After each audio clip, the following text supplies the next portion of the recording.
Bem, então a sessão já está sendo gravada. Boa noite a todos e todas, as que estão presentes, as pessoas que estão nos assistindo.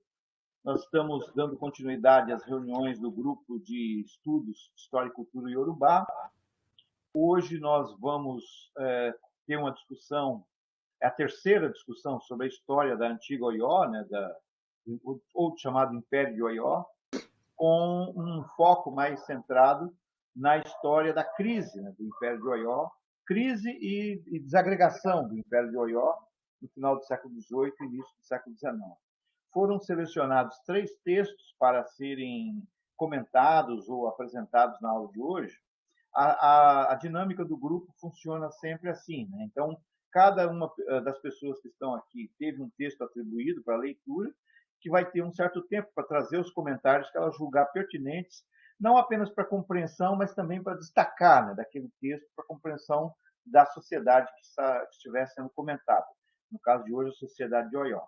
Então, num primeiro momento, nós ouvimos os relatos sobre os 3 textos que foram indicados, e num segundo momento aí a discussão fica aberta para os mais variados aspectos, de preferência que tenham algum vínculo com esses textos, porque como são várias reuniões, às vezes certos assuntos que aparecem aqui vão ser retomados adiante, vão aparecer em outros debates que acontecerão. A nossa ideia depois dessa reunião é ainda ficar mais uma ou duas tratando de Oió, antes de abrirmos aí para temas mais gerais da cultura iorubá, que nós vamos avançando ao longo das reuniões, tá? É isso, então. Eu acho que podemos dar início, e pela distribuição que eu propus de textos para essa semana, o primeiro texto é do Atanda, né? E ele foi atribuído para o Adriano, para o Rafael e para a Jéssica. A Jéssica não pôde participar hoje, mas o Adriano e o Rafael estão. Então, eu peço que vocês fiquem à vontade para trazer os comentários que vocês considerarem pertinentes aí a partir do texto do Atanda. Seria legal se um de vocês dissesse qual o título completo do texto, para as pessoas que estão nos assistindo poderem saber do que se trata, tá? Deixa eu achar aqui. O nome do texto é The Fall of Oió. Deixa eu ver, pelo menos é o nome que está aqui. Deixa eu ver se está aqui. A queda do velho Império de Oió. Uma reconsideração de sua causa. Rafael, tu queres começar? Acho que sim, acho que a gente pode dividir em 2 momentos, pelo menos acho que no texto tem essa pegada já, que é das considerações de uma historiografia sobre as possíveis causas da queda do Império de Oió. Aí eu posso iniciar com isso e depois você faz a parte das reconsiderações dele, das proposições em relação às causas, né, que poderiam ter levado à queda do velho Império de Oió. Perfeitamente. Então, o J.A. Atanda inicia o texto meio que pegando com a historiografia sobre a queda do Império, questionando por que tem esse interesse, a maioria da historiografia tem um interesse pela queda do Império de Oió. Ele primeiro deixa essa questão já no início do texto, né? E o objetivo principal do texto do Atanda é visibilizar as limitações das teorias sobre a queda do Império, do antigo Império de Oió, e propor novas versões, novas perspectivas sobre esse tema, né?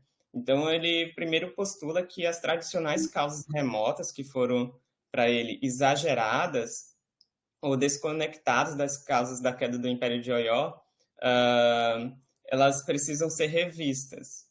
Isso porque, segundo a historiografia tradicional, e o autor escreve em 71, né, 1971, então é provavelmente do início do século XX, né, essas escritas tradicionais, colocava como causas duas divisões, uma de causas remotas e outra de causas mais imediatas para a queda do Império.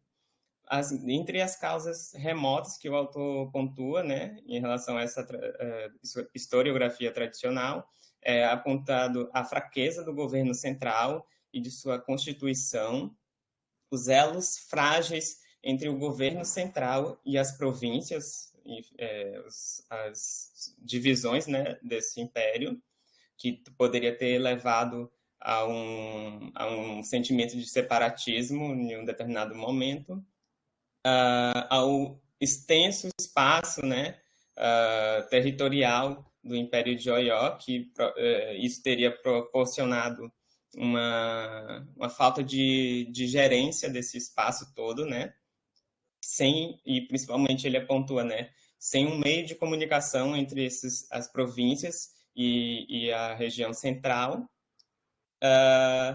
também a fraqueza militar e a ascensão de impérios vizinhos, né?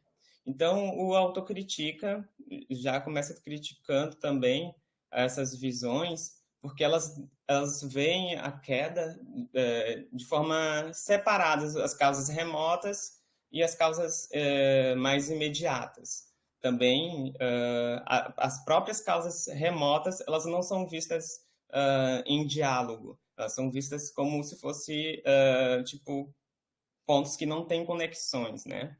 Então, e ele pontua que essas causas, essa interação entre essas causas não foi estudada e foram apenas listadas, né? Sem evidenciar a real influência da queda dessas questões na queda do Império. Então, segundo o autor, falta, na realidade, uma criticidade dessas causas.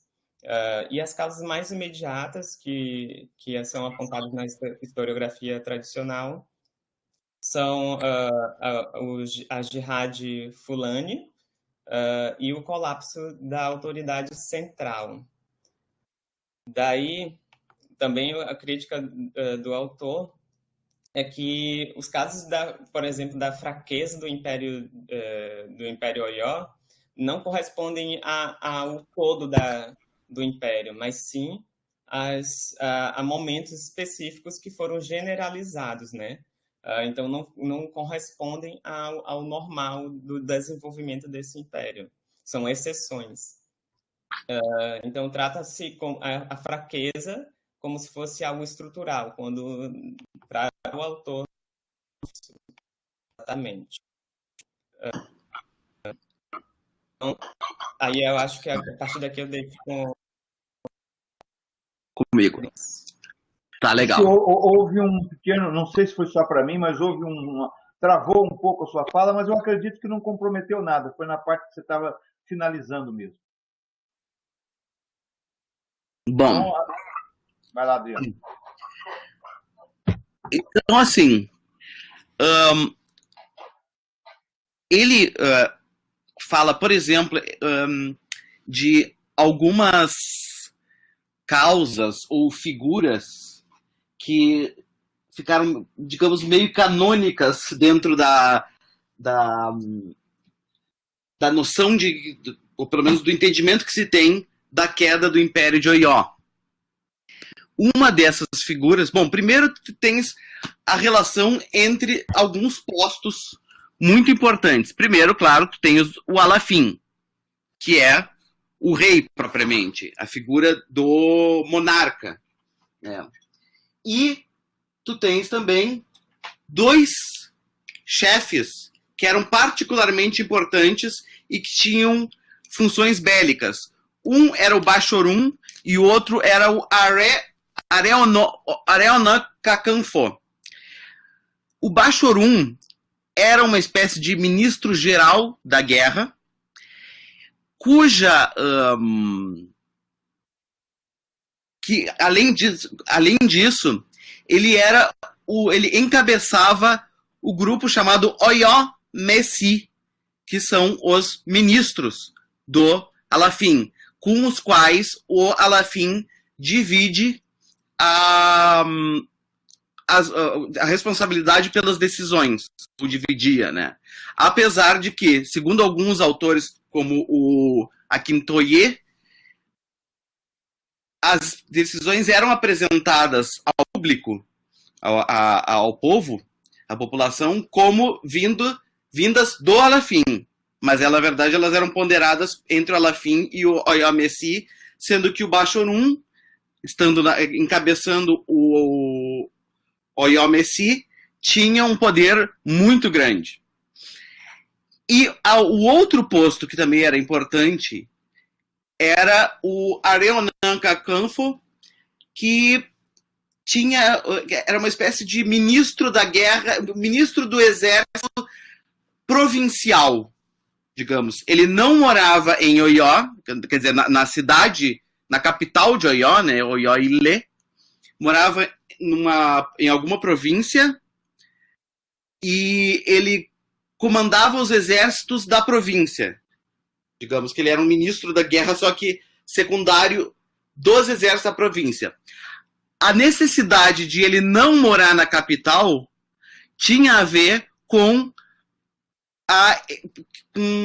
a busca de se evitar um conflito de poder entre o Areonan Kakanfo e o Alafim. Essa divisão de poderes mostra, e isso é algo que o Akintoye fala também bastante, mostra essa preocupação que sempre existiu em Oyo com uma espécie de equilíbrio de poder, com uma não centralização, ao contrário de muito que se diz, que se tem muitas vezes mitologicamente a ideia do Alafim como a figura de um monarca absoluto. Mas, na verdade, a busca de um equilíbrio de poder sempre foi característico de Oyo. O Akintoye sugere a noção de que essa busca do equilíbrio de poder é que trouxe muitas vezes uma briga entre as instâncias de poder, e isso precipitou a queda de Oyo. O Atanda questiona essa suposição, falando que, de fato, esse equilíbrio de poder, a Constituição de Oyo, funcionava como o Rafael já comentou. Na verdade, ela, na maior parte do tempo, no período de Oyo, funcionou muito bem. Ela começa a ter seus problemas com o passar do tempo, e particularmente com uma figura que ficou muito famosa, chamada Garra. Foi um Bachorum que, antes de tudo, ele era filho de um Bachorum, foi um guerreiro muito popular, e que foi escolhido, uma escolha meio óbvia para ser Bachorum. Não me lembro de qual foi o Alafim, mas foi lá para 1700 e pouco, assim. E, de fato, ele, como Bachorum, foi extremamente competente na expansão do Império de Oyo para locais muito estratégicos, inclusive para participação de Oyo no tráfico de escravos. Mas não só, ele realmente teve um brilhantismo geopolítico notável. Só que, de fato, o Garra era muito conhecido pela sua sede de poder. E ele trabalhou para que a Constituição de Oyo funcionasse a favor de uma concentração de poder nele. E, a partir daí, alguns alafins foram mortos. Quer dizer, tiveram que se suicidar, né? Tiveram que cometer suicídio. Porque o alafim não poderia ser tirado do seu posto e nem poderia ser morto. Ele tinha que se suicidar. Mas o Oyo Messi tinha a capacidade, sim, de recomendar fortemente ao alafim que ele abrisse caminho para o próximo alafim. O alafim Abiodun, que foi um dos mais conhecidos e foi considerado talvez o último grande alafim, foi quem conseguiu destituir Garra do seu posto e acabar com o reino, digamos, de Garra. Adriano, Oi. Só para efeito de gravação, o período aí que você se refere de atuação do Garra é de 1754 a 1774. Exato. E aí o Abiodun, eu não me lembro qual foi o período dele, mas ele foi até mais ou menos o final do século XVIII, né? Talvez um pouco menos, assim. Mas ele foi considerado o último grande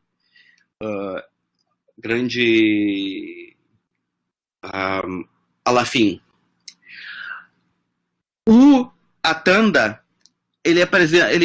outra causa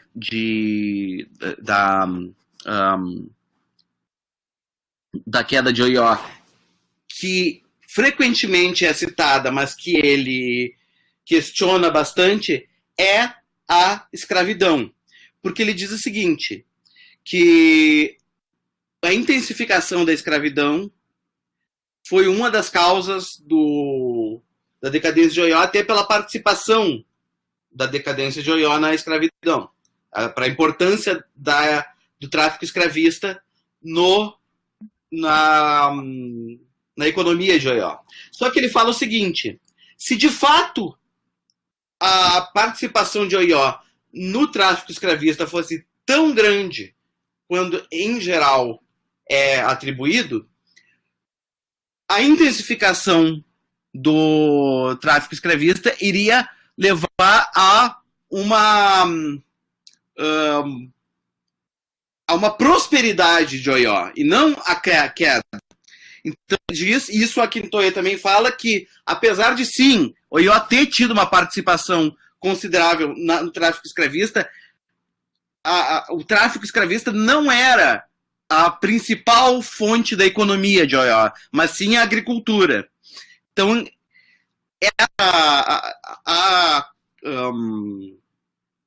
a queda de Oió veio muito devido, sim, a uma conjunção entre brigas, entre problemas de poder internos e os jihadistas. Nesse ponto, surge uma figura muito importante de um Oren Onan Kakanfo, que se chama Afonja, né, que tem um nome bastante conhecido. Esse Oren Kakanfo morava na província, no reino de Ilorin, na província de Ilorin. E ele tinha o interesse de, digamos, construir uma espécie de alafinato próprio, né? Ou seja, ele queria... eu não sei exatamente todo o plano dele, até porque eu acho que isso aí é algo difícil de se saber. Mas, pelo que se saiba, ele queria a independência de Ilorin, de Oió, para que Ilorin se tornasse a capital de um reino próprio. Ou seja, não seria mais um reino secundário a Oió. Para isso, ele contou com a participação, com a ajuda de jihadistas, de alguns grupos islâmicos, particularmente um amigo dele chamado Soleg Berun, que era, pelo que eu me lembro, um muçulmano que morava em Ilorin, um iorubá muçulmano muito próspero e influente, e esse Soleg Berun ajudou ele a conseguir a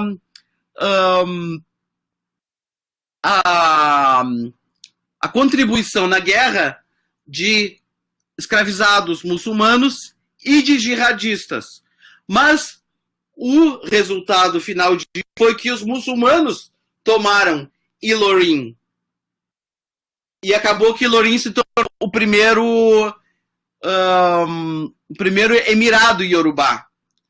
E isso aí introduziu uma força muito grande do Islã dentro da civilização iorubá, que também ajudou a levar para o período generalizado de crises, que foi entre 1800 e 1830, culminando com a colonização. Eu acho que teria mais elementos, detalhes, o texto do Atanda é muito detalhado, mas eu acho que eu poderia passar com isso até para trazer vocês trazerem observações e comentários. Só de forma complementar bem sucintamente, acho que para mim a observação do Atanda é que, na realidade, a queda do Império foi causada por personalidades que estavam alocadas em determinados cargos políticos e a sua forma desleal e ambiciosa de lidar com o poder ali, né, nas relações com a Lafim, que puxou realmente o Império para a queda, e que esses outros fatores foram contribuindo para que isso acontecesse, né? Exatamente. Eu acho que nesse ponto ele debate um pouco com a Akintoye. Pois Porque é, mas isso que eu queria te dizer, Adriano, é que quando você trouxe na tua apresentação e traz agora o Akintoye novamente, tem um dado aí metodológico importante de salientar, porque você está se referindo ao livro do Akintoye, né? sim, Tá, o problema é que o livro do Akintoye é bem posterior, é um livro de 2014, se eu não me engano. E, na verdade, o texto que vocês estão apresentando é um texto de 71, né? 71 ou 75. 75.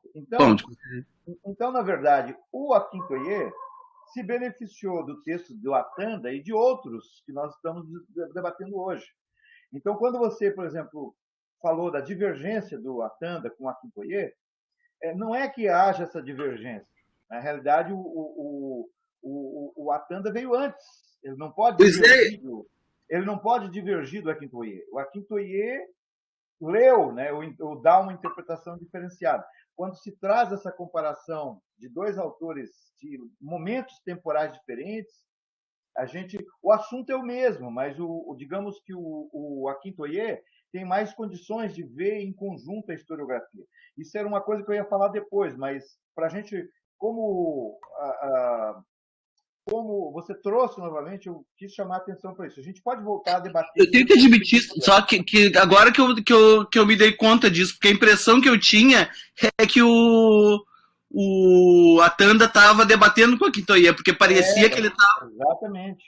E Eu não é, tinha e tem um outro ponto que eu vou salientar também. Na verdade, esse texto do Atanda traz uma originalidade muito grande de interpretação para a época em que ela foi escrita. E ele não é citado em geral, eu vou dizer daqui a pouco. Só queria salientar outro ponto. Quando você falou do Abiodun, né, o período de governo do Abiodun, vai de 1770 a 1789. Então, na verdade, eu só estou salientando esses dados também, porque é importante para a gente entender a cronologia da crise. O que ele está trazendo é essa cronologia, né? São fatos que desencadearam o processo que vai ser visível no século XIX, com a FUNJA, que já estava em germe aí no século XVIII, né? Muito no que também a parte final da fala do Rafael. E com isso, eu chamo para o segundo texto, que é o texto do Robin Law, chamado Making Sense of... deixa eu ver aqui o título correto. Robin Law. Chamado...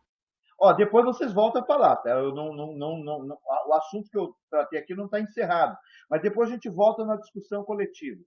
Então, o segundo texto do Robin Law chama-se Making Sense of a Traditional Narrative, Political Disintegration in the Kingdom of Oyo.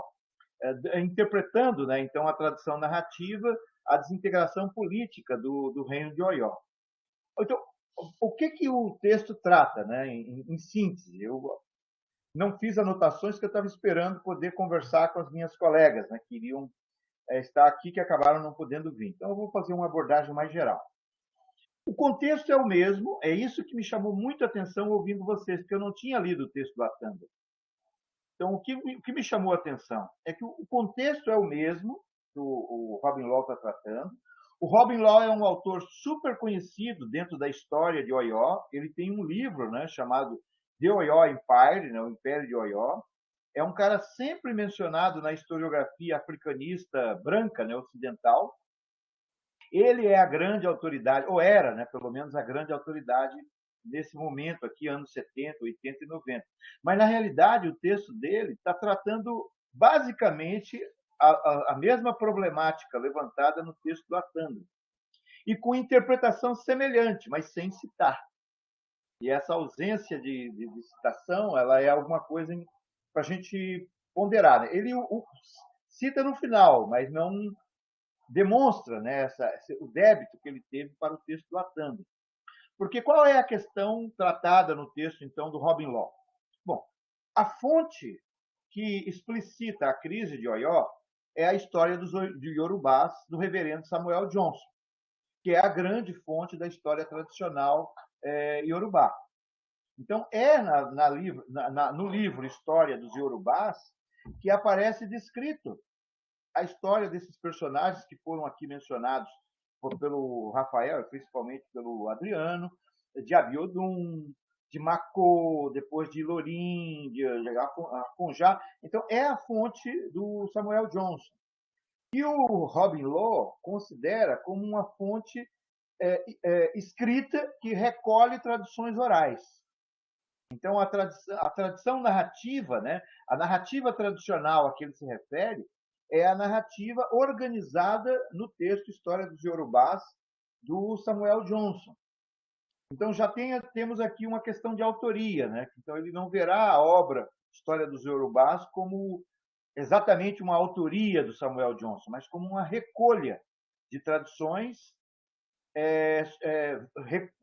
vindas aí de fontes que o Samuel Johnson recorreu, que nós sabemos quais fontes são essas, são aqueles detentores das traduções orais do palácio, né, para recontar essa história. O que o Robin Law, então, se propõe é fazer uma análise retrospectiva, mas buscando escapar da narrativa tradicional do Samuel Johnson, porque o Samuel Johnson atribui a causa da crise muito na linha daquelas primeiras interpretações apontadas pelo Atanda, mencionadas pelo Rafael. Muito provavelmente, o Atanda está mencionando entre as fontes dele o Samuel Johnson, porque ele está escrevendo a obra História dos Yorubás no final do século XIX, mas a obra publicada em 1921.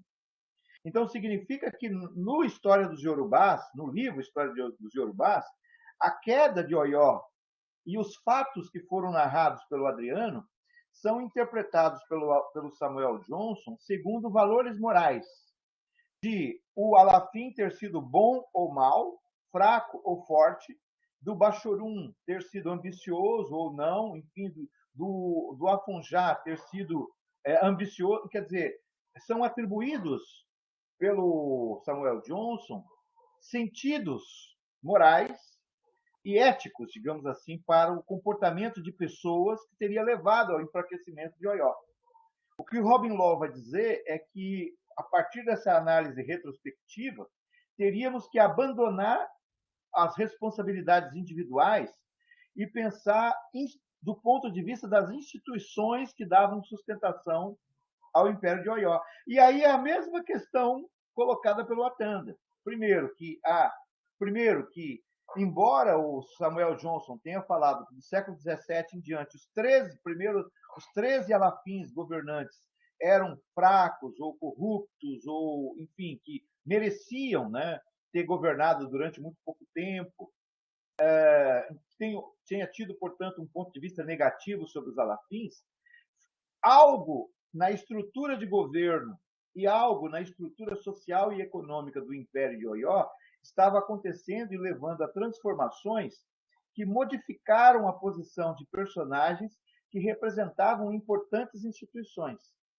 Quais são esses personagens? Em primeiro lugar, o Bachorum, como foi dito pelo Adriano, então eu não vou repetir aquilo, é a mesma coisa que ele diz. O Bachorum é o mais importante chefe de guerra. Né? Aí a instituição do Cacanfo também é uma instituição que tem uma representação por pessoas, mas é uma representação, entre aspas, pública, vamos dizer assim. E os Oió Messi, que embora seja um conjunto de pessoas que vão funcionar como ministros ou um alto conselho, eles, na verdade, ao longo dos séculos, vão estar nessa posição devido à linhagem a que eles pertencem, à posição social que ocupavam. Então, a tese do Robin Law, que revê outras interpretações anteriores que ele deu, é a de que o que aconteceu no século XVII e XVIII foi que, com o envolvimento de Oió no tráfico de cativos, e aí, nesse ponto, ele está pensando parecido com Atanda, o envolvimento de Oió no tráfico de cativos, no tráfico de escravos, né, levou a que houvesse um aumento de poder econômico circulante na corte, no palácio, né? no Afim, que é o palácio. E esse aumento de riqueza, juntamente com os valores em cauris, ou búzios, né? recolhidos dos tributos, porque Oió era um estado tributário, então, juntando a questão do tráfico com a imposição de tributos a estados dependentes, como é o caso do Daomé, do antigo Daomé, isso gerou um acúmulo de riquezas que despertou a disputa entre essas instituições do alafinato, representado pelos alafins, com os chefes de guerra, Bachorum ou Cacanfo, e os Oiomés. Então, o que ele vai analisar é cada uma dessas instituições, como é que elas vão se fortalecendo e as disputas vão se tornando cada vez mais fortes. Só que ele está observando isso no século XIX, depois da queda de Oió, depois já da crise, porque até a crise do Império de Oió não há fonte histórica direta. Tudo que se fala é posterior e vem dessas traduções que foram recolhidas pelo Samuel Johnson e outros. Então, o que ele analisa é que, pelas indicações do século XIX, o poder social estava muito associado, o poder social estava muito ligado à capacidade dos chefes de linhagens acumularem dependentes, principalmente escravos, e aqui nós chegamos na questão lá, levantada pelo Alan na reunião passada, né? Então, houve uma ampliação da presença da escravidão na sociedade de Oió, e essa ampliação ela vai estar sendo muito importante para o aumento de tensões que tem por núcleo o palácio. Então, é nessa relação de disputa de poder desses personagens que, embora tenham nomes individuais, representam poderes, que se vai entender o sentido das narrativas tradicionais recolhidas pelo Samuel Johnson. Essa é a grande interpretação, digamos assim, que é dada no texto do Samuel Johnson, do Robin Law, que, na minha opinião, não difere muito do que foi trazido pelo Atanda. E aqui a gente entende por que no livro do Akintoye, que é posterior, né, ele já se beneficiou, na verdade, desse acúmulo historiográfico para entender o quanto que o poder dos alafins aparentemente era muito forte, era uma monarquia poderosa, mas na realidade tinha grandes fragilidades do ponto de vista do tipo de Estado que nós estamos acostumados a pensar. Porque o Robin Law também desenvolve o que já apareceu no texto do Atanda, que é a recorrência do suicídio dos alafins, né? A instituição do suicídio dos alafins, que na verdade são suicídios promovidos, né? São suicídios forçados, e que vai ser um instrumento colocado a favor do Oyomesi e principalmente dos Bachorum, sendo os Bachorum as pessoas que farão essa quase que essa execução, né? Vão levar a esse suicídio forçado. O que ele vai demonstrar é que, no início, parece que a prática do suicídio não afetava a figura do Alafim, e sim de um dos irmãos do Alafim. Ele dá, inclusive, o nome, né, dessa instituição, que eu vou pegar aqui no texto, depois eu posto aqui para vocês. Então, inicialmente, a ideia do suicídio era uma forma de preservar, de impedir a ideia da continuidade de poder. Porque as sociedades africanas, muitas sociedades da África Ocidental, o poder não passa de pai para filho, nem de mãe para filha. O poder passa de irmão mais velho para irmão mais novo. São relações que a gente chama de colaterais. E parece ter sido assim na sociedade de Oió, na sua origem. E no momento em que o alafinato vai se fortalecendo, uma medida para impedir essa continuidade da relação colateral é forçar o irmão, que seria o sucessor do alafim, a se suicidar no momento da morte do alafim. Então, dessa forma, sempre é a indicação, é a eleição que vai garantir o papel do Oyó-Messi, enfim, desse conselho. Inicialmente, então, o suicídio afetaria essa relação de tipo colateral, mas com o tempo ela passou a afetar diretamente os próprios alafins e ser usada como um instrumento, né, de enfraquecimento gradual da monarquia. Então, vai havendo, na verdade, uma desintegração daquilo que o alafinato podia representar enquanto poder centralizado, digamos assim. Essa é, em grandes linhas, a argumentação que o Robin Law desenvolve. Né?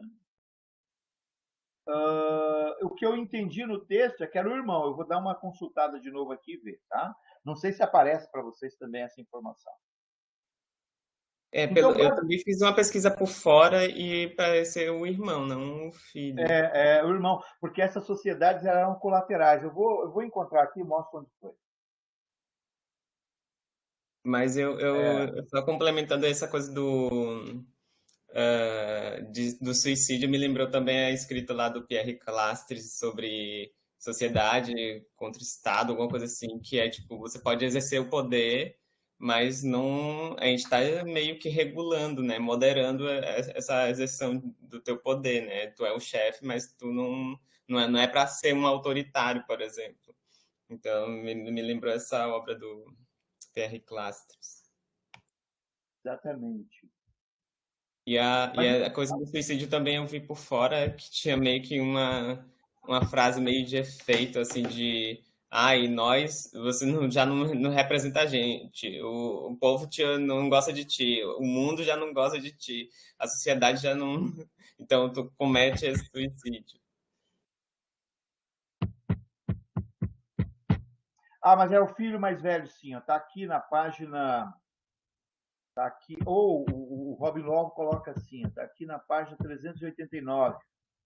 Ele fala que o alafim é normalmente sucedido pelo filho mais velho, que recebe o título de haremo. É essa instituição a que ele fazia referência. Tá?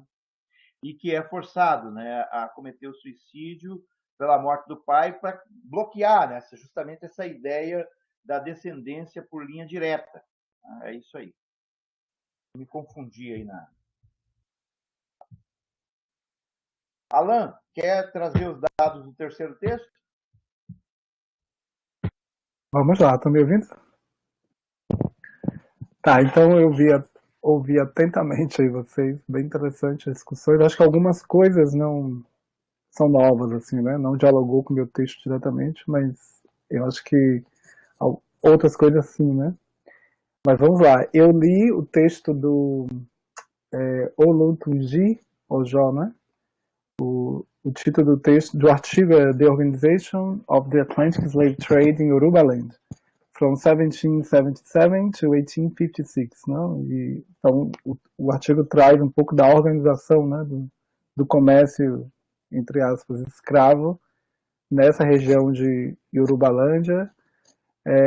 O Olotunji Ojo, esse artigo foi publicado em 2008, também no Jornal Internacional de História da África, e olhei um pouco sobre ele também. Ele é um historiador, um pensador, né, que tem buscado refletir as questões de etnicidade, né, de identidade, a parte de religião, também as mulheres, mas também essa preocupação dessas relações comerciais, né. Eu acho que bom, então assim, é um texto longo, é um texto assim que traz muitos dados históricos, assim, muitas informações, então eu não vou conseguir colocar tudo, talvez não apresentar numa ordem, né? Mas eu vou tentar trazer alguns pontos principais assim que me chamaram a atenção, né? Mas eu também quero começar um pouco a partir do que a gente discutiu até agora. Eu acho que ao ler esse texto, né, eu fiquei no último encontro, eu deixei aquele gancho com a questão da escravidão, e ao ler esse texto retomei também as reflexões, né, que a gente fez aqui. A gente chegou a discutir aqui em outros textos esse momento assim de um pouco dessa crise, né, de Oió, e como é que a gente também vê, pelo menos como eu também tenho visto, né, a questão da dispersão dos Yorubás, né, sobretudo pensando na nossa relação com o Brasil. Então a gente viu aí em alguns textos a maneira como se organizava, né? Como se pensava essa sociedade, uma sociedade que era poderosa, que nada poderia acontecer, né? Tinha a força dos orixás, tinha a organização política de Oió, toda a estrutura de sociedade e de repente as coisas também vão desmoronando, assim, né? A partir um pouco do que a Adriano trouxe aí dessa da crise, né? Do Alafim, né? Da maneira como esse Alafim famoso lá que eu já não lembro o nome, também vai subestimar. Uhum.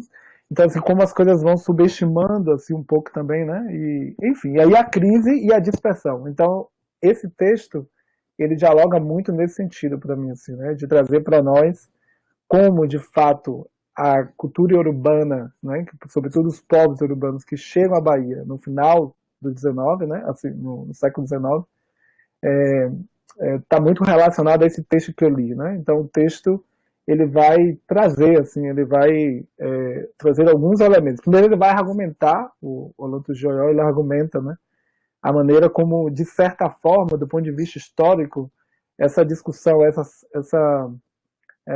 trazer esses dados sobre como se dava a organização do tráfico, né, do comércio escravo, ainda é um pouco assim restrito a algumas regiões da África, né? Então não se tinha até ali, né, até esse texto dele assim, né, de maneira organizada. Claro, havia alguns historiadores que estavam pensando tudo isso, mas não havia ainda uma organização no sentido assim de trazer o que de fato aconteceu nesse período, né, sobretudo século XVIII, século XIX, 1777 até 1856. Então ele vai fazer um estudo, né, ele vai trazer um pouco, vai focar o olhar dele no início, a primeira metade do 19, né, e ele vai usar como dados cartas, sobretudo. Então ele fala no texto de 40 e poucas cartas, né, essas cartas que são, na verdade, os documentos históricos. Essas cartas vão ser enfim, de pessoas em diferentes regiões, também no Brasil, né, e a partir dessas cartas, então, um pouco do que estava acontecendo, né? De como se dava essas relações, como é que era esse comércio, o que que poderia ter enfraquecido, né? Assim, ter ocasionado, inclusive, né, a queda de tudo, assim, né? Então, claro, a partir também dessa transição. Então, o que ficou para mim é que, de fato, há todo um comércio escravo, né, nessa região, ou seja, hoje a gente sabe, né, que os povos iorubãos, eles estão, assim, a diáspora, né, iorubana, ela está presente em vários países, né, Serra Leoa, Cuba, Brasil, então ele vai trazer um pouco disso, mas o que ficou latente para mim é de que forma, né, esse comércio de cativos também é algo forte e presente nessa região particular, né? Como ninguém dava bola para essa região, mas de fato havia um comércio, né, pujante ali nessa região. Então o texto vai trazer um pouco isso, assim, né? Os detalhes de como esse comércio se organizava, o que estava em jogo, né? Como é que se dava as próprias crises, né? O que ocasiona as crises, as relações dos países. Então aparecem muitos países nessas relações, né? Portugal, Espanha, Inglaterra, França. Então também está aí em jogo as relações, a própria decisão da Inglaterra de parar com o tráfico, né? Em 1807 ele coloca isso precisamente. Isso também é algo muito importante, né, para aumentar a crise, porque quando a Inglaterra, sobretudo, resolve parar, proibir, né, o tráfico, Portugal e Espanha, Portugal no caso, sobretudo, do Brasil, né, e Espanha, ele coloca no texto, né, sobretudo no caso de Cuba, esses dois países também acabam ganhando também uma outra relação de poder dentro desse comércio, né, e muitos desses escravizados dessas regiões da Yorubalândia vão ser enviados, né, para o Brasil, sobretudo, e para esses países onde a diáspora, né, a diáspora nas Américas é forte. Então o texto vai trazer um pouco isso, assim, né, desses detalhes, assim, de como tudo isso está ligado e como a gente pode pensar. E aí também ele comenta que muito antes, né, antes um pouco antes desse período histórico que ele está tratando, né? Antes dos 1790, ele fala explicitamente desse ano, né? Não se tinha ainda uma organização histórica, dados históricos ainda não estavam organizados, exatamente porque ainda era ilegal esse tráfico, né, nessas regiões. Então, ele justifica, né, a falta de informações anterior por conta disso. E aí, nesse período, particularmente, se tem as informações, sobretudo por conta dessas cartas, que são as cartas que ele vai se basear para trazer as informações principais. Então é isso que ele vai fazer nesse artigo, né? Ele vai trazer para cada um, ele divide basicamente, né, o artigo em 3 partes, e para cada uma das partes, no momento ele fala da origem, de como é que se origina esse tráfico, né, de escravizados nessa região. Depois ele vai falar um pouco de como é que acontecia essas trocas. Então, pelo que eu entendi, né, muitas dessas trocas também se dava por ele chama de trustes, né? Ou seja, havia uma relação mesmo ali de confiança, né, entre essas partes. Havia também trocas o tempo inteiro de escravizados por produtos, né, por fumo, por azeite de dendê, né, havia também assim a troca por soldados. Muitas das guerras que estavam acontecendo na região de Yorubalândia, né, então essas pessoas envolvidas nessas guerras, elas eram enviadas para o Brasil, né, trazidas para o Brasil e para os outros países dessa diáspora iorubana nas Américas, né. Então, já nos primeiros anos do século XIX, ele também coloca ali um número que para mim foi assustador, né? Mais de 300 mil pessoas foram enviadas, né?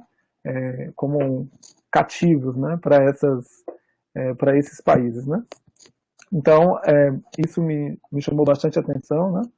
E aí ele vai falar um pouco também, aí claro, nessas relações ele vai trazer, né, como esses diferentes países vão se posicionando ao longo do tempo, né, e como isso vai mudando, mas obviamente que também vai haver pressão, né, por parte da própria Inglaterra e de outros países sobre esse tráfico.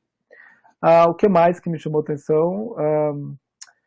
Também ali assim, já quando ele vai falar, né, quais são os motivos, né, por que razão esse tráfico de pessoas escravizadas acaba por se enfraquecer, né? Então ele vai trazer aí algumas razões principais, né? E entre elas a questão, não, mas antes disso ele fala também das complicações, né? Haviam complicações para poder entender esse comércio, a forma como esse tráfico acontecia, né? As complicações também linguísticas, porque também havia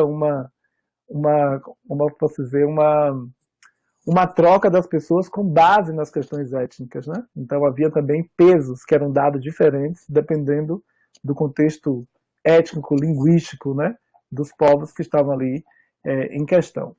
Então isso também me chamou a atenção. Aí depois ele fala um pouco das razões, né, que vão contribuir para o enfraquecimento assim, desses, né, para o desequilíbrio mesmo porque todo esse conjunto de coisas que estão acontecendo vão provocar débitos, né? Então, assim, essas relações eram muito baseadas na confiança, né? Mas se troca, à medida que se estabelece um sistema de economia baseado em trocas, né? Em troca de pessoas por coisas, né? Então chega um momento que começa a ter dívidas. Você empresta, mas não tem tempo para pagar.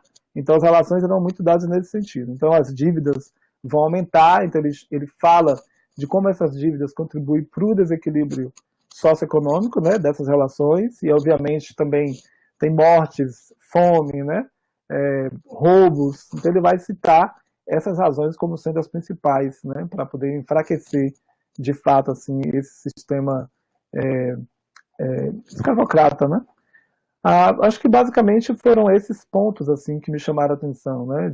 Então o artigo ele vai ser mais, ele vai trazer mais dados assim das cidades também, ele fala um pouco de quais são as cidades onde se acontece esse fluxo, né, de atenção, de comércio, mas a base dele, né, das ideias que ele traz é exatamente para trazer um pouco isso, assim, de como, para até desmistificar, para mim pelo menos, né, desmistificou essa ideia de que nessa região, essa região também foi uma região forte, né, que exportou pessoas escravizadas, né, e como isso também está relacionado com a nossa própria história, né, com o nosso próprio vínculo, já que essas pessoas foram enviadas majoritariamente para o Brasil, né, para a Bahia. Então foi isso que ficou para mim, assim, né, também um outro aspecto que eu achei interessante assim no texto, né, que para mim foi novidade, era também para garantir, né, essas relações de confiança, né, eram também baseadas nos casamentos também, né? Havia aí uma base de troca, né, baseada nessas nas alianças mesmo que eles chamam, né? Alianças de casamento, de amizade, então tinha uma questão de presentes. Também a questão da escola, que eu não consegui me lembrar, mas nós tratamos disso em outro texto, da questão de estudantes que eram enviados para algumas escolas britânicas. Então isso também é uma chave importante que ele traz no texto, né? De como isso também fortalece. Também ele fala muito no texto dos valores, né? E aí também tem ali no 19, tem inclusive, ele traz alguns dados históricos sobre relações de diálogos entre o governador da Bahia e a Serra Leoa, né? Então no sentido assim, Lagos, né? No sentido de estabelecer essas trocas, né? De quais são as escolas que os estudantes estão estudando. Então eu consegui ver aí nesse texto várias conexões com textos passados que a gente fez, né? Para exatamente,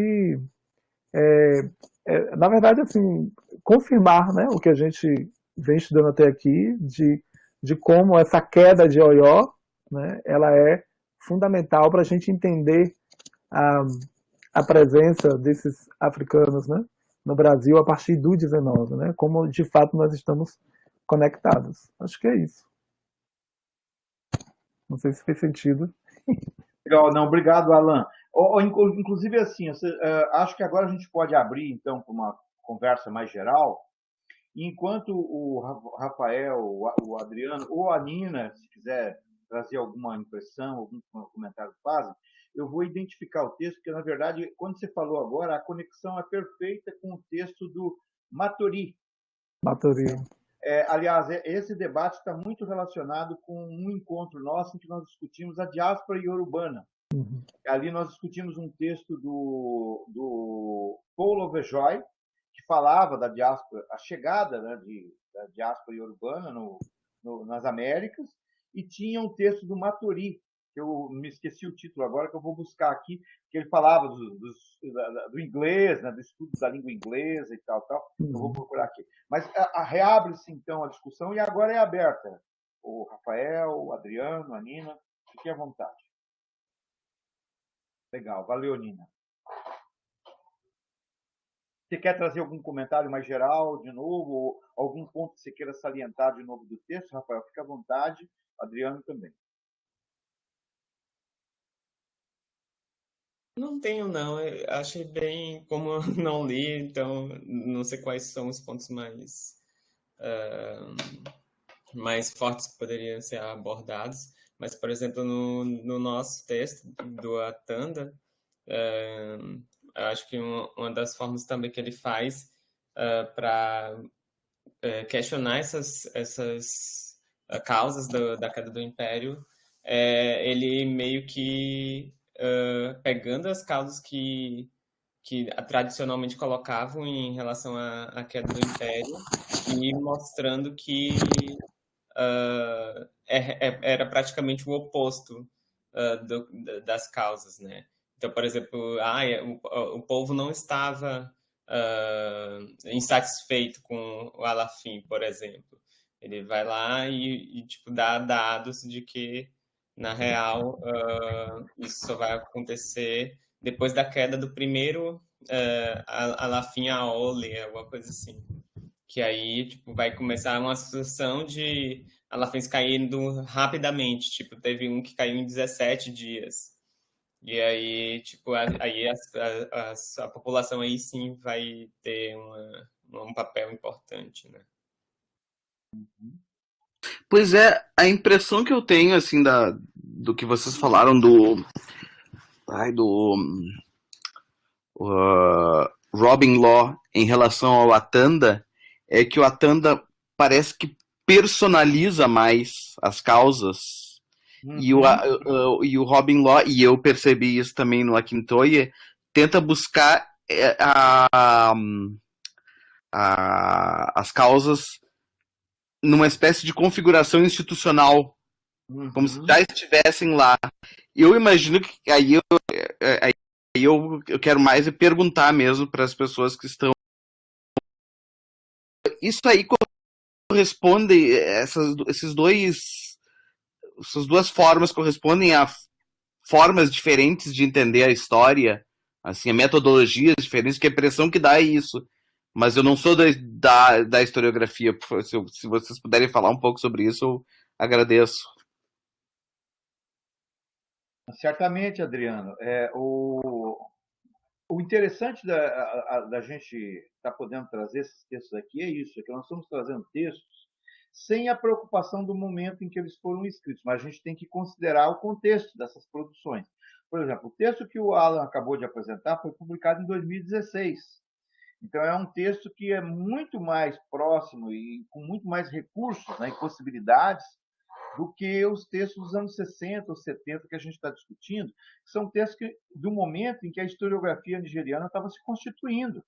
Na verdade, o Atanda está publicando num contexto quase de guerra de Biafra, né? Dentro daquele momento, ainda que é o momento de nascimento da nação nigeriana. Né?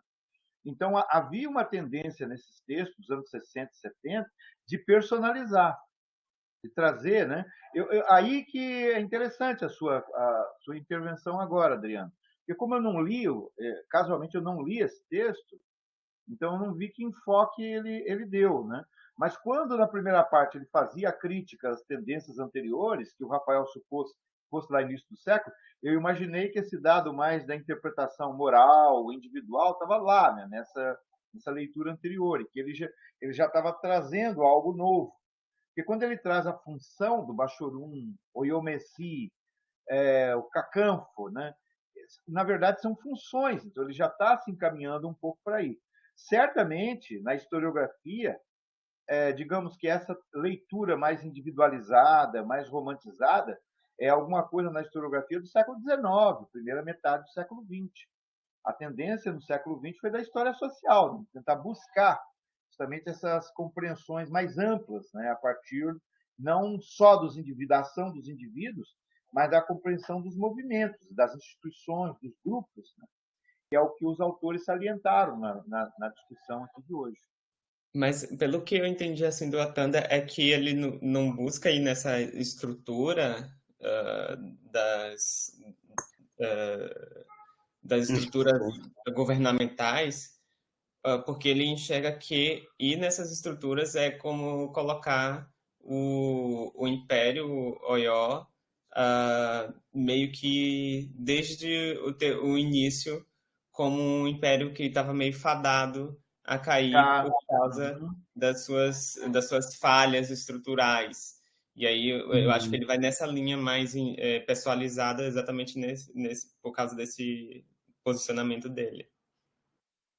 Pois é, porque a gente podia insistir um pouco mais justamente nisso, Adriano, porque, de fato, como você lembrou, a instituição do Aremo diz respeito ao filho do Alafim, né?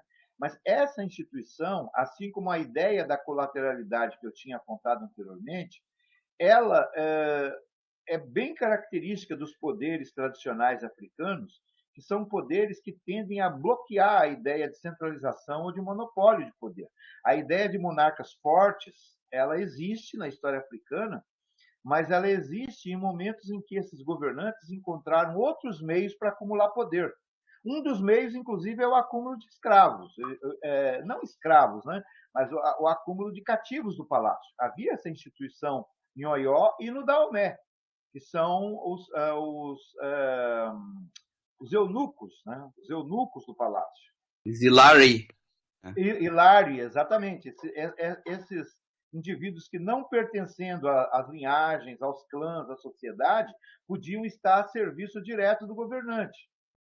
Então, esse é um meio, né, de acúmulo de poder, mas é um meio justamente para burlar esse contrapeso. Então, quando o Akintoye coloca a questão do equilíbrio, as sociedades africanas tradicionais, elas funcionam muito na base dos pesos e contrapesos.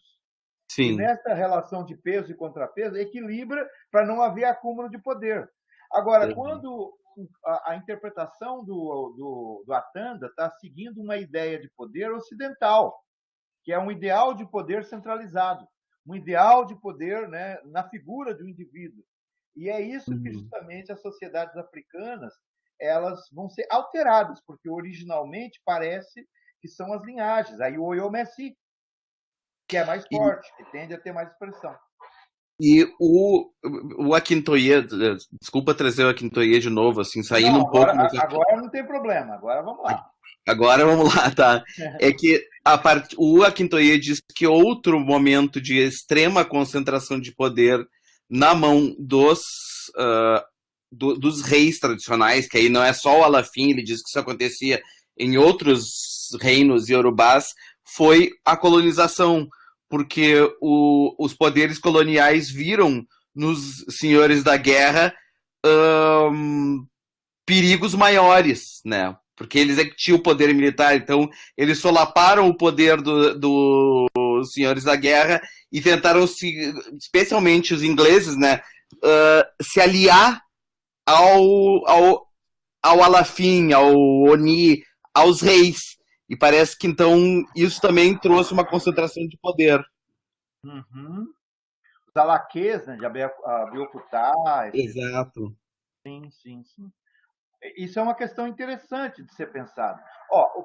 No caso do Daomé, mas aí a gente já está se afastando, né? Que o Daomé é uma outra matriz. Mas no caso do Daomé, de fato, os dadás do Daomé, os governantes do Daomé, eram centralizados, eram muito poderosos. Mas porque foi um Estado que se organizou muito fortemente em torno da captura de cativos. Aliás, um outro ponto que queria destacar veio da fala do Alan, desse texto. Porque, olha só, um gancho que acho que é muito interessante a gente pensar para essas conexões da cultura iorubá africana com as culturas iorubás afro-brasileiras. Porque, durante algum tempo, o fluxo de cativos de língua iorubá para Salvador e para o Brasil veio do Daomé. São os Nagôs, né? Os Anagôs que estão vindo do Daomé, aprisionados pelos governantes do Daomé, negociados, né, a partir do Forte de Ajudá e tudo mais. Mas agora, nesse final do século XIX e início do XX, as populações, parte das populações cativas que estão vindo da Nigéria mesmo, da região de Oió. Verdade. E eles vão ser Oiós. E, aliás, então essa questão, mesmo em Salvador, né, entre a tradição Oió e a tradição Nagô. Ou em Pernambuco, no Brasil, onde a tradição Oió é muito forte. Os Xangôs, né? Xangôs de Pernambuco. Então, saber fazer essa distinção da tradição Nagô para as tradições Oió. E os Hausa, né?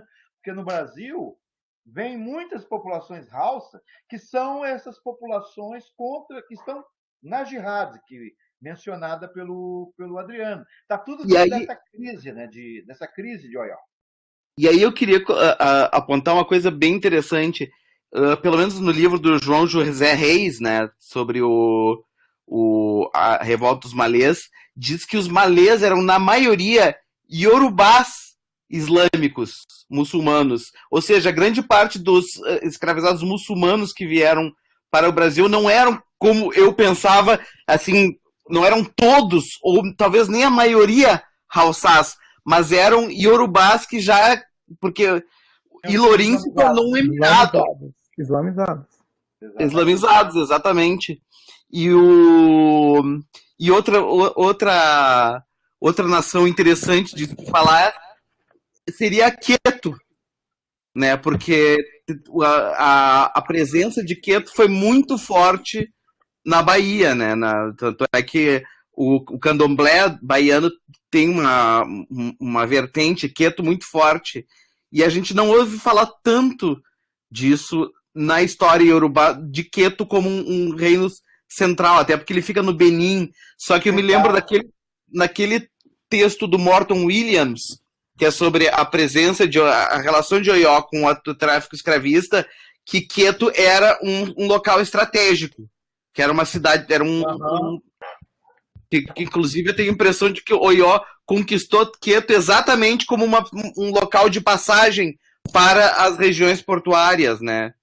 Exatamente. Mas Queto está na espera de influência do Daomé, do Benin, né? Como você falou. Exatamente. Está na linha dos Nagôs, né? E aqui... Assim como acho que eu imagino que o porto, que a Aladá também seja um local assim que ficava num entreposto entre Daomé e Yorubá, né? Entre os Fon e Yorubá, esses parecem reinos meio como é que eu digo, fronteiriços, né? E eu também, aí eu não sei, mas aí talvez seja levar um pouco longe demais, mas eu vou colocar assim, que é interessante ver como, por exemplo, a figura do orixá Oxóssi é tão forte na Bahia. Quando tu vai estudar a religião iorubá nos livros nigerianos ou de estudiosos ingleses, ele é um orixá que não aparece, porque, pelo que eu saiba, ele era muito forte em Queto, mas não em outros locais.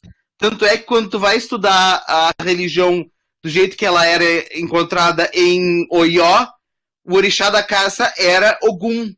E aqui, Oxóssi é o orixá proverbial da caça, né? Eu imagino que isso seja pela presença muito forte de linhagens de Queto na Bahia, né? E inclusive tu tem aí a figura do mestre Didi, que era um sacerdote, um artista e um intelectual muito importante na constituição do candomblé baiano, e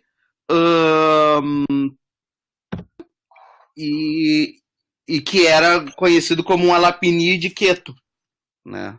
Posso comentar uma coisa? Claro, com certeza. Acho que as questões, assim, são várias questões que eu penso também, que precisa levar em conta, né? A questão da linguagem também, né? Porque o que a gente pensa hoje, interpreta como Nagô, né? Por exemplo, no Recôncavo da Bahia, né? Se faz uma distinção entre a tradição Nagô e a tradição Queto. A gente vai encontrar muitos terreiros Queto em Salvador, né? Mas muitos terreiros na região do Recôncavo, por exemplo, eles não se veem como Queto, mas se definem como Nagô, Anagô, né? Então, e também essas expressões, elas também são dinâmicas, né? Porque esses povos que chegam na Bahia, em diáspora, também eles acabam incorporando, né? Então, se a gente vê também no próprio culto dos orixás, há uma confluência, né? De orixás de diferentes lugares, né? Então, você pode pensar na família Gi, por exemplo, né? Então você tem Jeje, então é muito difícil às vezes, né? Porque o que acontece no Brasil já é também um encontro de diáspora, assim, já é um momento de dispersão mesmo, né? De encontros. E essa questão de Oxóssi, né? Ser forte, né? Também tem uma questão do culto aos povos originários, né? Então, do caboclo. Então aí também tem algo que é importante marcar, assim, né? Que isso também vai ser introduzido, né? Então, Oxóssi, o caboclo, Ogum ainda é o caçador também, o grande caçador, e é ele que ensina Oxóssi a caçar, né? Então, assim, dentro dos Itãs, né? Então, assim, tem um pouco isso também, né? De como a questão do culto ancestral aos povos originários, né? Como na figura desse caboclo, acaba também colocando Oxóssi como uma figura muito potente assim na diáspora, né? Na diáspora baiana, pelo menos, né? Do que está ali na Bahia. Também tem uma discussão por aí, né? Nesse sentido, isso que eu quero dizer. Pois é, só para colocar, porque uma coisa eu noto assim, que um orixá que praticamente não é falado aqui, mas é muito falado na Nigéria, é o orixá Okô. Já Oxóssi é o contrário. E é interessante porque tanto Oxóssi quanto Orixá Okô são associados como derivados de Ogum, né? Porque Ogum está associado a tudo aquilo, todos os ofícios, a todos os ofícios em geral, né? Parece. Mas, assim, especialmente aqueles que foram favorecidos pelas ferramentas de ferro, né? E aí, então, a agricultura de Orixá Okô e a caça de Oxóssi. Só que parece que na maior parte da Yorubalândia, Orixá Okô se tornou o orixá da agricultura. Enquanto que, no caso da caça, Oxóssi ficou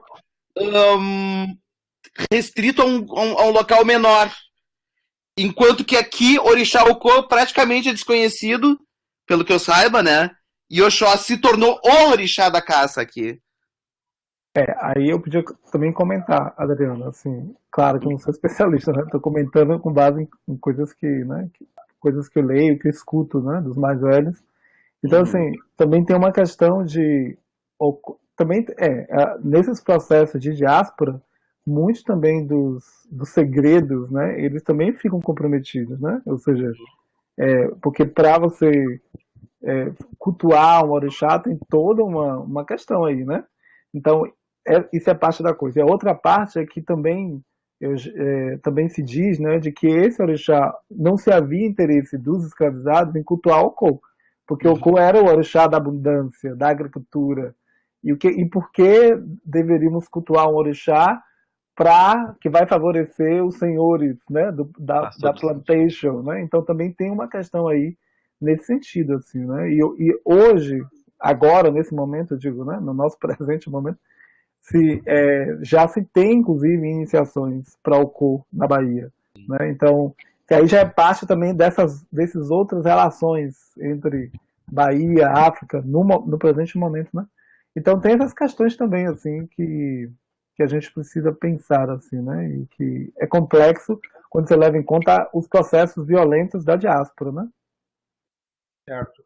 Pois é, enquanto você e o Alan estão conversando, Adriano, a Nina está postando aqui, sobre essa questão das simetrias, né, acontecidas na diáspora, sobre esses processos, né, que aí já tem que ver mais com a recepção aqui, que são muito interessantes, certamente, mas que nos ajudam a pensar em termos de continuidades e também em termos de ressemantizações, reconfigurações, adequações. É esse processo dinâmico que é interessante a gente acompanhar, né? E quanto mais conhecermos na realidade africana, mais a gente vai poder compreender o que aparece aqui, né? O que é próprio daqui. Isso é muito interessante considerar. Olha, como você trouxe, Adriano, a questão de Queto, aí eu postei aqui um link que dá acesso a um texto do Edward Douglas sobre o reino de Queto, que é um texto muito interessante que ele publicou na Afroásia, que é uma tradução publicada na Afroásia. O Edward Douglas é um pesquisador beninense, que ele escreve sobre as tradições orais do reino de Queto. Então é interessante. Mas só para quem estiver acompanhando essa gravação não ficar todo confuso, né? Só que a discussão nossa hoje é sobre Oió. Na verdade, a gente acabou dando uns voos mais amplos agora no final, tudo bem, não tem problema disso acontecer, mas não perder o foco, que a gente está discutindo Oió. E do quanto que a história de Oió, mesmo nesse período de crise, é importante para entender que aquilo que no Brasil nós generalizamos como Yorubá, na verdade tem todas essas subdivisões, tem todas essas identificações africanas que são diferentes lá, que são às vezes concorrentes, às vezes inimigas lá. Quando o Adriano mencionou, por exemplo, a Alada, né, o Aladá, que está no Daomé, é uma sociedade que já não tem nem um vínculo direto com a tradição Yorubá, nem com a tradição Pon. Mas então são grupos, né, que, na verdade, estão participando, infelizmente, desse processo de dispersão do tráfico, por conta muito dessas guerras. E aí, um ponto que eu queria voltar, né, na discussão, e também para a gente já ir fechando, em geral o nosso tempo é de 1h30, nós já cumprimos ele muito bem hoje, a discussão rendeu muito bem, acho que a contribuição do Rafael foi muito boa, o Adriano também trouxe uma leitura fantástica, o Alain, eu tentei aqui também fazer isso, mas um ponto que eu queria voltar a salientar é que, para além dessas questões todas que apareceram nos textos que foram apresentados aqui hoje, nesse contexto de crise do Império de Oió, ele perde a posição de Estado tributário. Por exemplo, a partir de 1820, me parece, o Daomé deixa de pagar tributo. Né? Pois é, o Daomé deixa de pagar tributo. E a partir do momento de 1830, quando realmente há aí a queda de Oió, o Daomé inverte a posição, né, e vai passar a atacar principalmente as cidades egbas, né? Abeokuta, Ilorim, essas cidades passam a ser atacadas pelo Daomé, que vai aumentar o fluxo do tráfico na linha do que o Alan tinha dito, e que vai explicar uma coisa que é muito difícil para as pessoas na diáspora entenderem. É muito difícil, por exemplo, o debate que nós estamos tendo aqui hoje de falar de escravidão lá. Mas, na verdade, quando você lê o texto do Samuel Johnson e lê o texto de outros autores iorubanos do final do século XIX, a escravidão é quase que naturalizada na sociedade iorubá. Por exemplo, tem um texto do Ajizaf Moore, chamado Antigos Costumes e Leis Iorubás, que muitas vezes as pessoas pegam para ler pensando em encontrar a tradição iorubana. Só que, na verdade, é um texto que está muito baseado no século XIX. Está muito baseado nos costumes, nas instituições desse momento de crise de Oió. Então, é muito presente no texto do Ajizaf Moore a instituição da escravidão. A instituição da escravidão por dívidas, que é mencionada no texto que foi comentado pelo Alain hoje. O rapto de pessoas. Chega um momento que ninguém está, como é que eu vou dizer, livre da ameaça de poder ser capturado e escravizado. Seja pessoas de altas linhagens ou de baixa linhagem. A instituição de reféns, né, aprisionar a pessoa para cobrar resgate. Então, a guerra se tornou endêmica ao longo do século XIX. Mesmo que a Inglaterra tenha tomado medidas para coibir o tráfico, por interesse dela, mas aí entram os traficantes cubanos, os traficantes afro-brasileiros, inclusive retornados, não só afro-brasileiros, mas, na verdade, não é afro-brasileiro, luso-brasileiro, desculpa. Alguns afro-brasileiros vão participar, mas é fundamentalmente luso-brasileiros que vão participar desse tráfico ilegal de cativos até a metade do século XIX. Então, esse momento de crise, lamentavelmente, é a conexão com a diáspora que nós estamos procurando aqui. Né? Aí o Adriano diz assim, um neto do Alafim Abiodun foi escravo na Bahia, depois foi liberto e se tornou, sim, uma personalidade importante, o Dom Obá, né? A gente conversou sobre isso na reunião passada. Está muito presente isso, na verdade, nessa sociedade do século XIX.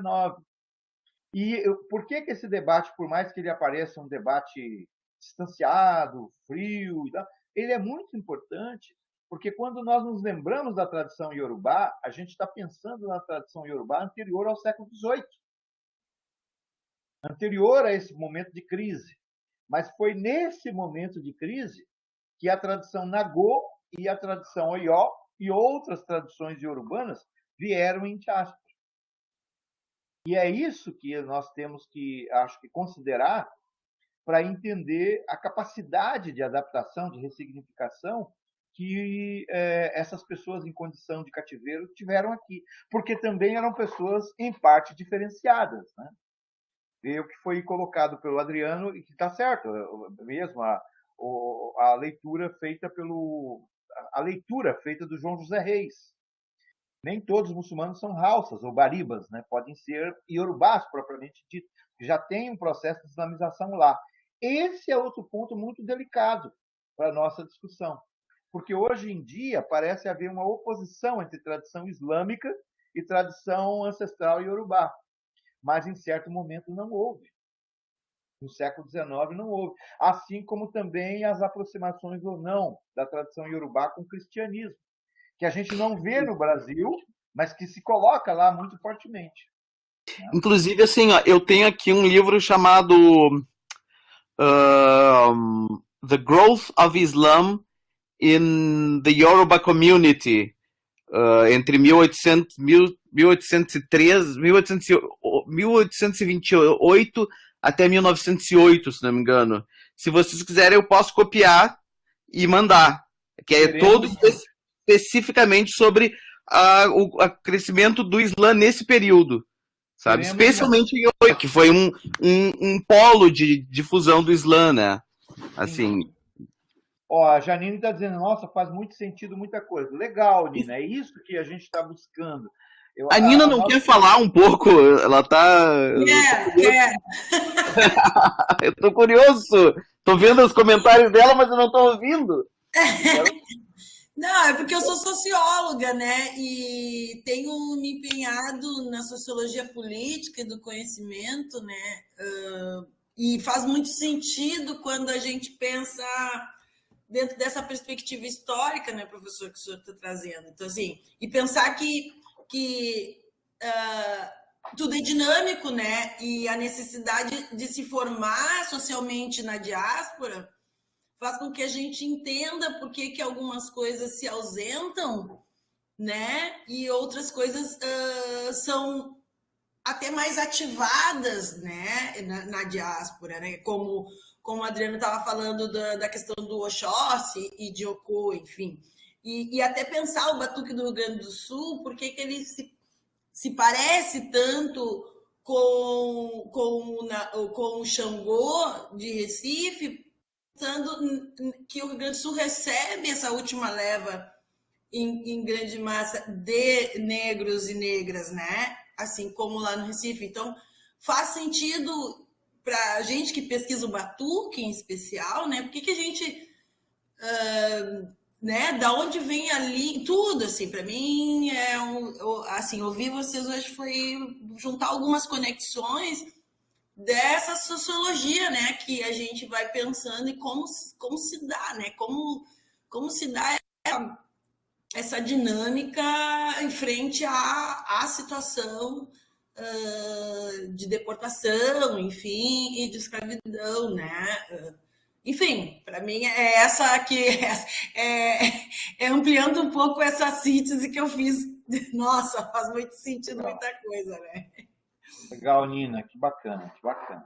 Bom, Adriano, em primeiro lugar, assim, ó, o livro é importante para nós, faça a cópia.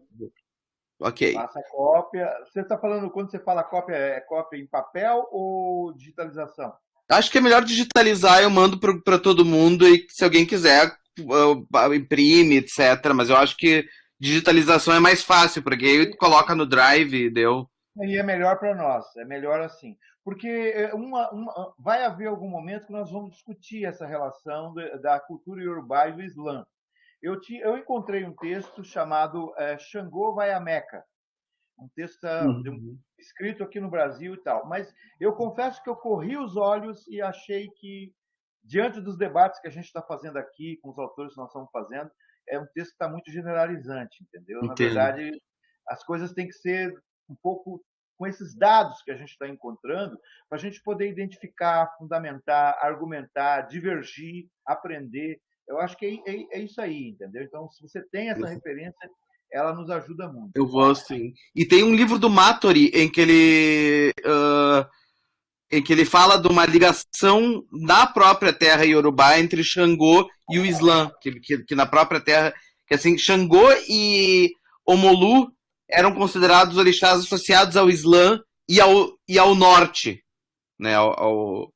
Porque o Islã é associado ao norte, tanto é que em Iorubá o norte é Ariwa, que parece que tem a ver com o nome de uma cidade Hausa, Arewa, né? Uhum. Parece que esse é um debate que acho que está se aproximando o momento de nós fazermos. Só que eu acho que na nossa próxima reunião, é o que eu quero propor para vocês, a gente pode decidir junto. Eu acho que a gente tem dois caminhos para a próxima reunião. A parte, assim, digamos, do dado histórico, do contexto histórico, eu tenho a impressão que foi bem feito, né? A gente já está 4 ou 5 encontros discutindo bastante. Não esgotamos, nunca vamos esgotar, Mas a gente tem uma noção agora melhor do que tínhamos quando a gente começou, né? Quando essas discussões começaram a aparecer. O que eu estava querendo propor para vocês é que na nossa próxima reunião, ou a gente continua ainda discutindo a sociedade Oió, mas aí não mais na história, e sim a parte da cultura. Eu tenho alguns textos que tratam, por exemplo, do papel do artesanato, né, dos artesãos em Oió, da cerâmica, aquelas análises arqueológicas da estrutura social a partir de evidências de cultura material. Porque muitas vezes a gente fica na discussão da tradição, do texto escrito, mas são esses registros também que nos trazem, né, essa proximidade com essas culturas que nós estamos estudando aqui. Então, uma alternativa poderia ser essa, de pensar a cultura material de Oió, vamos dizer assim. E uma outra alternativa seria dar um pouco sequência das discussões que foram feitas aqui hoje, mas pensando a Yorubalândia na metade do século XIX. Nós fomos até a metade do século XIX hoje. Agora é o momento de pensar a Yorubalândia na metade do século XIX. O surgimento da cidade de Lagos, vai ser a capital da Nigéria, né? As cidades Egbas, principalmente, Abeokuta, Ilorin, conhecer melhor esse cenário, porque é esse o cenário do nascimento da cultura iorubá moderna, que vai romper com a cultura iorubá tradicional. Inclusive, quando esse autor que eu disse para vocês, Ibadan, exatamente, Ilorin, as três cidades Egbas mais importantes é Ibadan, Ilorin e Abeokuta, né? A gente pode discutir um pouco a história delas. Inclusive, quando esse autor que eu mencionei para vocês, o Ajizat Moore, escreve o livro Antigos Costumes e Leis Iorubás, ele diz o seguinte no início, que pode provocar um choque na gente. Ele diz, olha, eu sou obrigado a falar desses costumes ultrapassados porque nós não podemos perder a memória deles para entender o quanto nós mudamos. Então, na verdade, o Ajizat Moore é um anglófono até a última fio de cabelo, assim como o Samuel Johnson também, é um anglófono total. Então, essas são lembranças de um passado para ele, que era gente atrasada, ainda fazia isso e aquilo. Mas é o registro que nós temos, ele está trazendo costumes, instituições, são instituições importantes para entender essas tradições que a gente está discutindo aqui. Mas, exato, a Hieron que faz uma crítica pesada desses autores, porque eles vão trazer uma série de elementos que continuarão sendo lembrados como recurso de autoridade, mas que, na verdade, está mudando, né? Essas tradições que a gente está estudando aqui. Mas é importante conhecer justamente para fazer a crítica, né? Fazer a crítica por dentro. Então, acho que ficam essas duas alternativas, né? Ou a tradição, a cultura material, ou esse dado das cidades Egbas, né? A Yorubalândia na metade do século XIX. Podemos fechar por aqui? O teólogo, né? Tá. Por mim, só para comentar, é interessante que tanto o Olumide Lucas quanto o Johnson caracterizam os iorubás como um povo extremamente virtuoso, mas com a cultura errada. E que agora com o cristianismo eles iam, sabe, tipo, agora sim a gente vai longe, sabe? Mas aí é outra discussão. Um outro tema também que a gente pode reservar uma reunião específica é para discutir a obra do Samuel Johnson, História dos Iorubás, fazer uma análise crítica, né, historiográfica, da narrativa, também é uma coisa. Mas isso a gente decide adiante. Vamos deixar por aqui, então. Nós avançamos bastante, já está chegando 9 horas, agora já passamos demais, né? Eu agradeço muito a Nina, muito o Rafael de ter estado aqui com a gente. Na próxima reunião, a Vitória, o Douglas, a Jennifer, a Jéssica, desculpe a Jéssica. A Jéssica, o Matheus, a Luciana poderão estar presentes com a gente também para dar continuidade nos debates, tá bom? Obrigado, professor. Obrigada, Alain, Rafael, Adriano. Obrigado. Obrigado, Nina. Cuida, Rafael. Valeu. Rafael já está no nosso grupo. Obrigado, Rafael. Obrigado a todo mundo. Valeu. Bem-vindo.